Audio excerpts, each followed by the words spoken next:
What is up? There it goes. Now it was flashing crap. So today will be part two of the boy versus men. Because when I did part one, ooh, hello. Say hello so I know who. It's Brittany. See, right on time, just like that. That's awesome. Anyways, so I did the first part, but Logan was in the room, so it couldn't just be me 100%. I had to watch out for little ears. But no. So to recap, it was more of a rant. What got me to do this video was that I was talking to a girl from high school. She was supposed to come out right before she did. About half a month, she was messing around with this guy. They thought he was in a relationship. They weren't. He got a hold of me trying to get me to tell him that, she was talking shit or she was sending nudes because apparently they were dating when they weren't. I told him to mind his own fucking business. He ended up threatening to put her nudes on the internet. All this fucking childish bullshit. So that made me think of this video because real men don't act like that. It's not even close. And then she was supposed to come up, and she decided that she'd rather go camping with this fucking piece of shit than come see me. So I did that shit, and yeah. So I turned this video into a lot of people. He's such a fucking scrawny fucking trailer park. Fucking ugh. Anyways, so yeah. Real men. Oh, first I gotta start off. I've been seeing this fucking thing on Facebook all today for some reason. It says that men can't handle the pain they put women through, or something like that. All I can think of is this is a real question. Why do you keep messing with the same pieces of shit? It's always the same females who post shit like this on my Facebook, and I love everybody. But it always comes down to dating the same fucking pieces of shit over and over and over again, and then complaining that all men suck. Like, no, we don't. Just the pieces of shit you keep dating. I have two theories about this. One, you've dated guys like that and have put you down so much that you have no more self-confidence, which fucking sucks because you should. You should love yourself. And two, maybe you're not ready for commitment. Maybe, dating these guys will end up being a disaster and you're just not ready for an actual relationship that'll last forever. Because in this society, we are taught that relationships are like toilet paper. You just throw it away and get a new one. We're not really taught commitment or sticking things out. And when I say that stuff, I'm not talking about sticking an abusive relationship, because that's not a relationship. Real men do not insult their ladies, do not put their hands on their ladies. They just don't. So yeah. So to quote Ari, I'm kind of changing Ari's little things around. Be more of a Kevin and less of a Kyle. It's like kind of an inside joke. No, but real men, like, I hold the door open for everybody. Like, if I see somebody coming, I will hold the door open for them because that's, it's just polite. I used to think that I was the norm, but I am far from it. I've only said I love you to 2 females in my whole entire life. One being my high school sweetheart, and the other one being the woman I married. And on top of that, I can kind of figure this out. The high school sweetheart was more of the being in love with the fact, being in love, I guess you can say it. The second one was actual love. That's another thing that we really don't, as a society, um, tell the difference between lust and love. Um, so I'm very transparent, very open with these women I talk to. I'm not looking for anything. Um, and I'm open and honest. That's another thing. We are not honest because we're afraid of hurting somebody else's feelings and we're afraid of getting in trouble. My children do it all the time um, to get out of getting in trouble. So I try to get them away from that because it becomes a thing. We have done two things. One, we will leave stuff out or twist the truth in order to make us look better than facing and owning our bullshit. And we do this thing where we, instead of asking for permission, we apologize later. And to elaborate on that, maybe your relationship's getting stale and you want to introduce, I don't know, fucking toy or a kink, or another person, maybe. But you're too afraid to ask. You're afraid of being rejected. You're afraid of being judged. And that puts a hinder on the relationship. Now you have those feelings, you're building them up. Eventually somebody will talk to you. You'll come out, and then that'll actually lead to something and lead to a bigger problem in the long run than just being honest. So we were talking to Johnny because he just had his first breakup, his first major breakup, and John brought up a good point. We learned something from our relationships, even the crappy ones. He had a really crappy relationship. We moved in with this girl. She had children of her own. I was with Chelsea already, and we had established everything, and everything was semi-kosher between us all, but I wasn't allowed. They had a parent meeting. This lady wouldn't let me come because I was a children's parent. She also had child locks on the inside of her daughter's room, which my daughter shared. And not trying to embarrass Ari, but I'm very proud of her. She was potty training. She couldn't get out of the door. Like, who puts a child lock on the inside of the door? So, she shit in the bedroom. I'm so proud of her. Oh, it's fantastic. But anyways, the one thing he learned was that she hung up all of his shirts. And with him learning that, he eventually passed that on to me, and I hang up all my shirts.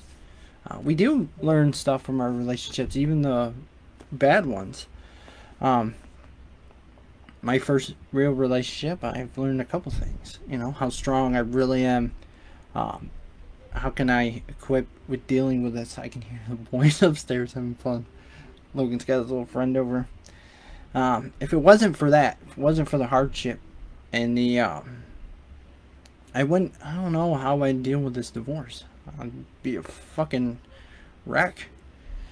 It also taught me persistence and dedication. With Chelsea, Chelsea's taught me a lot too. She's taught me that I am not vanilla. I am kinkier than I thought I was. She's taught me loyalty and respect. She's also taught me that the world is not black and white like I thought everything was just black or white. It's either this or this. She's taught me that everything is gray. Like our divorce is not one thing in particular. It is a bunch of little things, and that's usually how life goes.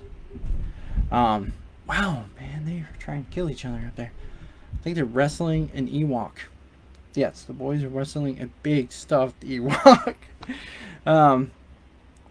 So yeah, real men treat their women, their partner, with respect.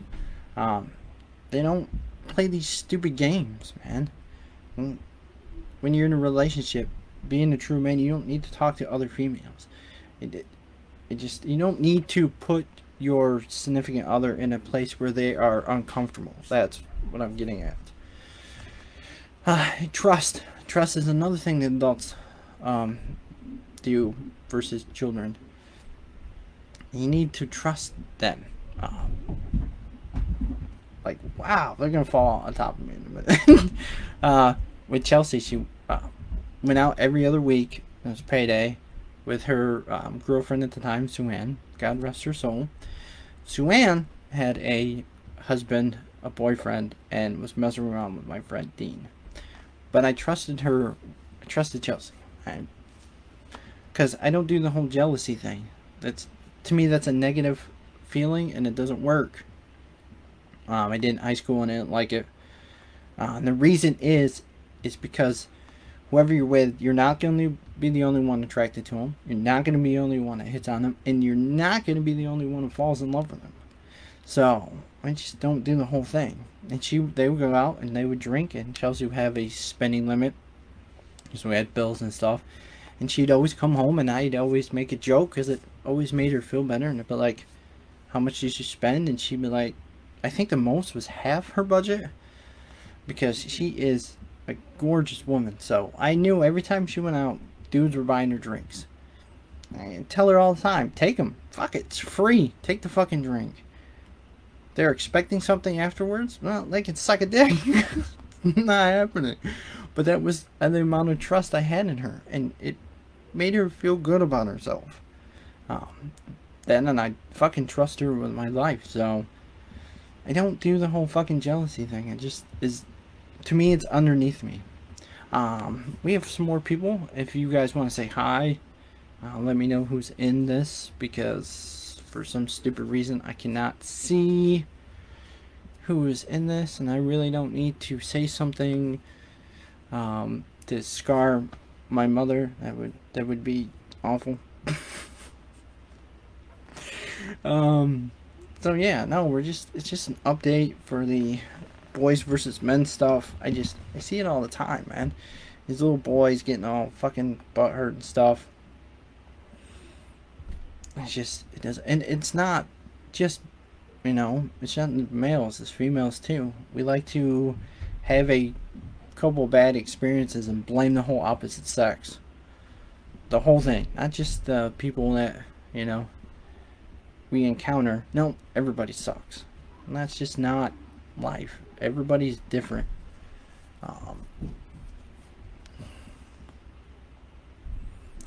So yeah, hi to everybody who's in this. I mean, if you want to give your thoughts, can't even speak, your thoughts, your inputs, just say something, man. I will gladly have a open conversation with anybody who wants to. You gotta hurry up because these boys are probably gonna fall through something. Ooh, I'm hungry too. Dang.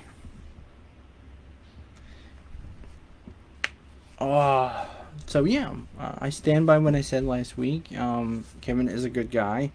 I did fuck up. I became depressed. Chelsea wasn't a priority. I became jealous. I needed to see who she was talking to on her phone and all this other crap. It was a shit ton of crap.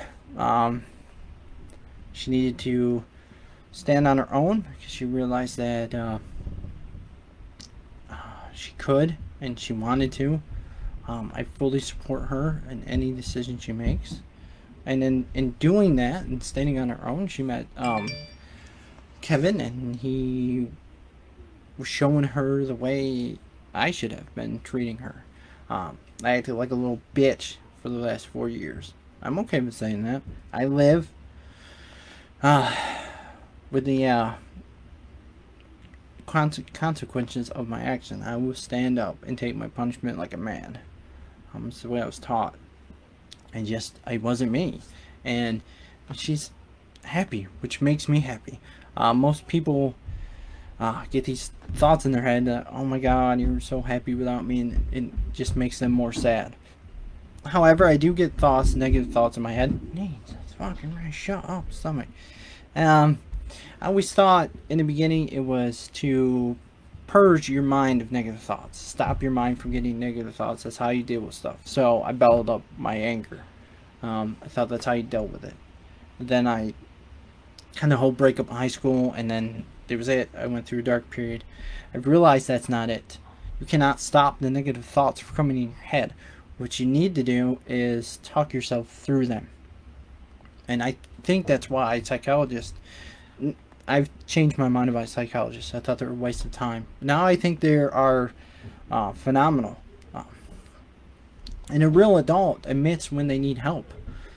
So if you need to go talk to somebody, because that's what these people's jobs are.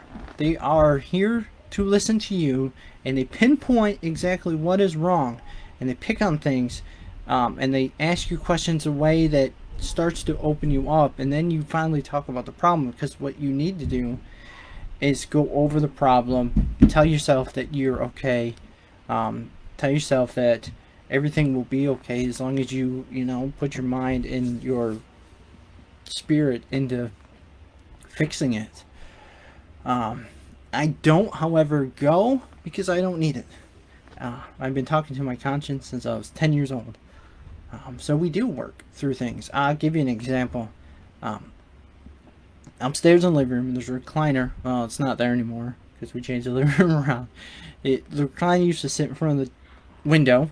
Logan would get up in the morning, get ready for school. He'd stand across the window, across the street for the bus. I had fallen asleep for what felt like a second. When I woke, he was no longer standing there. So my brain instantly, as a parent, went to the most horrible shit. I was freaking the fuck out. I was like, oh my god, I just let my child get a fucking abducted. In 2 seconds I fell asleep. And then I was like, what do I do? And I looked at my phone, and I looked at the time, and realized that I had actually fallen asleep for about 15 minutes. So I was like, okay, breathe. And then I just went through it and calmed myself down. But that's the point, man. Some people get to that point and just keep going down the rabbit hole. Luckily, I've taught myself to go, all right, dumbass, bring it back in. You're being too much. Stop it. And I do the same thing when it comes to this divorce. I get, okay, what I do, could I have done this differently? Could I have done that differently?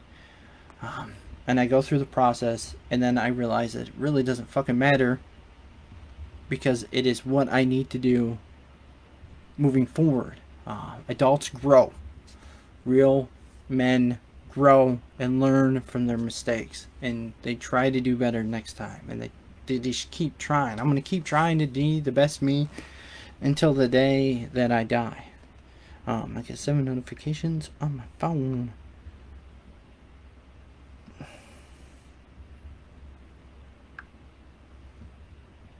You can like my video, Chelsea, but you can't say hi. That's messed up. Anyways. So yeah, just a lot of thinking. I'm going to do this live thing for my Let's Talk and Positive Tuesdays every week because I like it. Maybe the more I keep doing this, the more interaction I can, get. So yeah, men need to be more like Kevin's and less like Kyle's. I hope Ari sees that. She don't think it's funny. Anyways. But with that being said, with all due respect for everybody who's watching and listening, you don't need to worry about me. I appreciate it, and I love the shit out of it, but I'm good. I had to talk to my mom, talk to Chelsea about this, and with Alex. And they are the three most, and Ari, because she is way smarter than her age. But I'm okay. It's okay for me to still be in love with Chelsea. It's not affected shit in my life. Yes, sometimes I miss her. Yes, sometimes it gets hard, but I'm a fighter, man. I can work through it. But it doesn't affect anything, I'm still doing my YouTube, still doing the things I love, Still write my short story. Still doing my classes. I'm this close in my accounting degree. So it's not affecting me at all. And I'm just going to close this out with one thing. I have not given up, and I will not give up. I fought and I'm going to fight until I cannot fight no more. I didn't spend the last 11 years for it to end shitty. Which is why one of the things about being a man versus a boy, God bless her soul, she knows that going to go start the divorce papers is something I really not comfortable with, something I really don't want to do. I just don't want, and she knows that, so she puts it off. She's trying to help me, so that's freaking awesome. But I'm gonna go do it. This is what she wants, and I'm not going to drag my feet like a little baby. Like, there's no point in kicking and screaming and dragging this out, and there's no point in acting like a little bitch. So I'm not going to. Going to go. Gonna sign this. She still knows how I feel. She knows that this isn't what I want, but she's being super sweet about this. She's being super super positive, and I'm being positive, and it's all I can do. So yeah, that is part 2. If you got any ideas for next week's either Positive Tuesday, something positive I can talk about, or something in general I can talk about, hit me up in the comment section, and I'll do it. Till next week, much love. JD out.